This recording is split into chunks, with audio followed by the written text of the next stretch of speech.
Maybe your life isn't really yours. Maybe you've spent years mastering the art of being liked and forgot how to be real.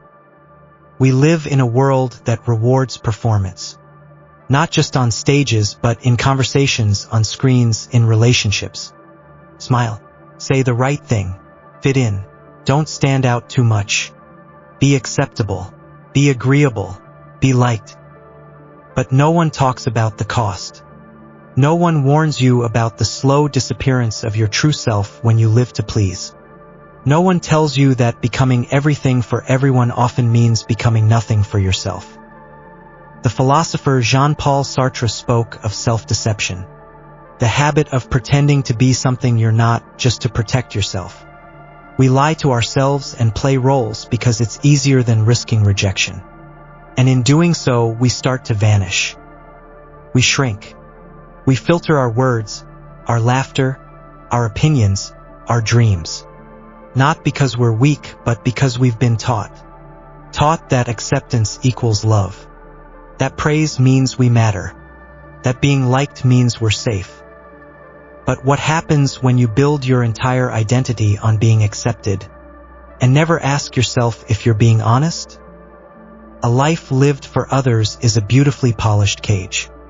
And the tragedy is, most people don't even know they're in one. They decorate their prison with achievements. They post perfect pictures on the walls of their digital lives. But when they're alone in silence, it feels hollow, untrue, misaligned, like playing a role in a story someone else wrote. You laugh with people who don't really know you. You succeed in ways that leave you empty. You wake up in a life that checks all the boxes but doesn't touch your soul. And then there's social media. We trade authenticity for aesthetics. We give up truth in exchange for attention. We become performers, brands, products instead of people. But deep down, something resists. You feel it every time you say yes when your body screams no. Every time you smile while your heart aches. Every time you stay quiet to avoid being judged. That discomfort, that's your real self knocking. So let me ask you, who are you when nobody's watching? And what would your life look like if you stopped pretending? This isn't a video for comfort. It's for the few who are ready to face the truth. Because the version of you that the world loves might be the exact one that's keeping you from feeling alive. You weren't born trying to impress anyone. As a child, you simply were. You didn't worry about being liked. You didn't filter your emotions. You cried when you felt pain. You laughed when something was funny. You asked questions, made mistakes, expressed freely. Then something changed. You began to notice patterns. Smiles when you behaved well. Silence when you didn't. Approval became a reward. Disapproval felt like punishment. Love started to feel conditional. This is where the erasure begins. The psychologist Carl Jung called it the persona, the mask we put on to interact with the world. It's not inherently bad. We all need a way to function in society.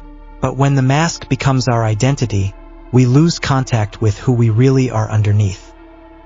And here's the paradox. The more we wear the mask, the more we are praised. The more we are praised, the more we fear taking it off. So we keep adjusting.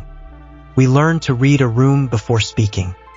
We measure our value by how others respond. We shape our lives not by what feels right, but by what seems acceptable. This is not weakness. This is a psychological survival strategy. From early life, the human brain is wired to associate social acceptance with safety. In evolutionary terms, being excluded from the group once meant death. So the brain developed mechanisms to keep us in line with the tribe, even if that meant abandoning parts of ourselves. Now, in the age of algorithms and constant exposure, this instinct has been amplified. Every like, every comment, every follower, they feed the same ancient system. I am seen, therefore I am safe. But the price? You begin to live as a mirror reflecting back what others want to see. Your own voice gets quieter. Your own desires become blurry. Eventually, you don't know where the performance ends and you begin. Modern psychology calls this self-alienation. You're present in the world, but absent from yourself. This is why you can feel lonely in a crowd. This is why achievements don't bring joy. This is why you can be surrounded by people and still feel invisible. This isn't just about social media or people-pleasing. It's about identity and the terrifying realization that parts of you have been edited out, not by accident but by design. But what if those missing parts are the real you? On the surface, everything looks fine. You have friends. You've accomplished things. You're polite, pleasant, always available. You're what people call easy to be around. But there's a silence inside you that grows louder every year. A tension beneath the smile. A quiet kind of grief, not for what you've lost, but for what you never became. This is the paradox. The more you try to be accepted, the less you feel like yourself. The more you perform, the more invisible you become. You live to be noticed, and end up feeling unseen. People admire your image, but they don't know your soul. They follow your success, but they don't see your suffering. They love the character, not the person behind it. And that disconnect, it hurts. Not all at once, not in a way you can name. It's like a slow leak in your spirit. Something's draining, and you don't know how to stop it. You find yourself overcommitting, over-explaining, overthinking, because the fear of disappointing others is stronger than your own needs. You say yes out of habit, not desire. You smile when you want to scream. You play it safe, not because you're boring, but because being yourself started to feel like a risk. The paradox is this: the more you try to belong, the more disconnected you feel. And yet, people keep praising you. You're doing great. You're so easygoing. You're always there for everyone. But here's the brutal truth. Being admired for who you're not is a form of spiritual starvation. It leaves you successful on paper and hollow in your heart. Some people live their whole lives like this, building a house of mirrors where every reflection is pleasing, but none of them are real. They chase applause, validation, and approval, and never stop to ask, is this who I am, or just who I've learned to be? You may even reach a point where people love you, and you still feel unloved. Because deep down, you know they don't love the real you. They don't even know the real you. How could they? You've kept that part hidden for so long, you've forgotten where you left it. Living for others isn't just exhausting, it's erasing. A slow death by self-abandonment. But here's the question that matters now. What would it take for you to stop betraying yourself? You don't need to burn your life down to begin again. You just need to stop apologizing for existing. The way out isn't loud or dramatic. It's quiet, subtle, revolutionary. It starts with one uncomfortable decision: to stop editing yourself for approval. You won't be able to do it all at once. That's okay. Authenticity is not a performance, it's a return. A return to what's been buried beneath years of pretending. And sometimes that return begins in silence. Start by noticing. Notice how often you agree just to avoid conflict. How many times you laugh without meaning it.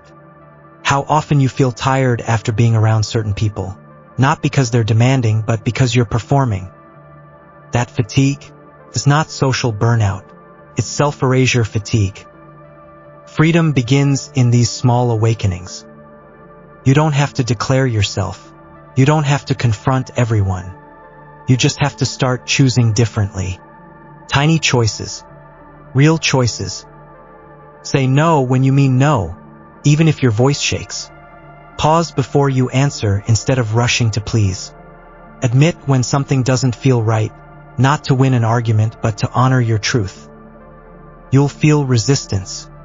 You'll feel guilt. That's normal. Because the you that was trained to please will fight for survival. But that version isn't your enemy. It's your wounded protector. You can thank it, and then choose something else. And sometimes you'll be rejected. Let it happen. Being disliked for who you are is 1,000 times better than being loved for who you're not. This is not about becoming selfish. It's about becoming honest.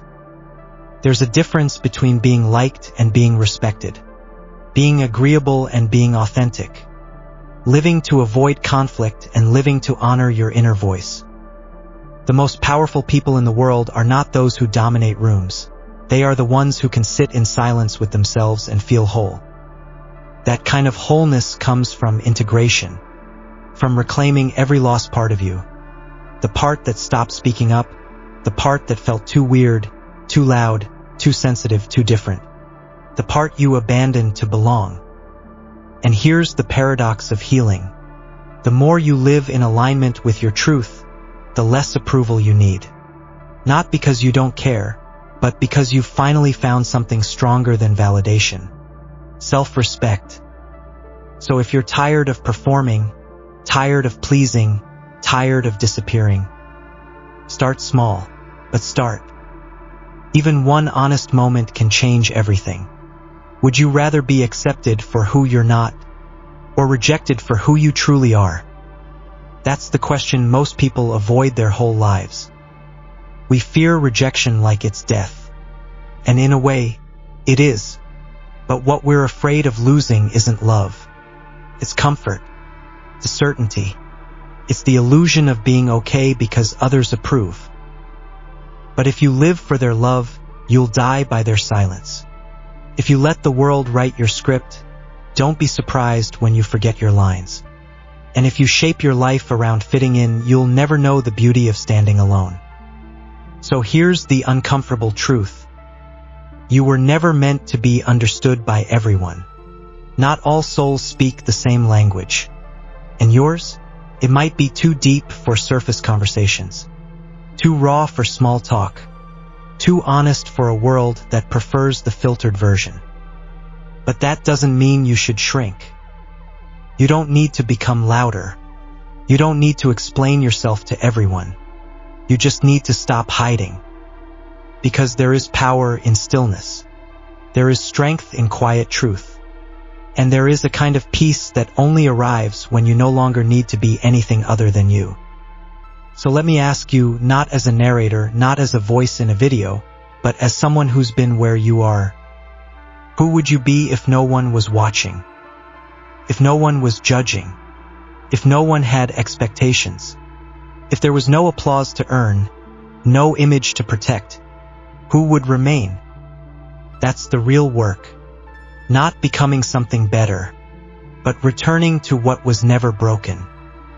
What we explored today is just a fragment, a single thread in the vast tapestry of who you are. But if it made you pause, even for a second, then that silence was worth more than 1,000 scrolls. If you're still here, I see you. And I thank you. You're invited to continue, with a comment, a click, or even just a thought you carry into your evening. There are more videos waiting, deeper questions, harder truths. I'll be there. Like and subscribe only if it feels honest. I'm not here to chase numbers. I'm here to build conversations that matter.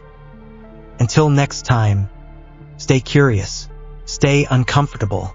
That's where the real growth lives.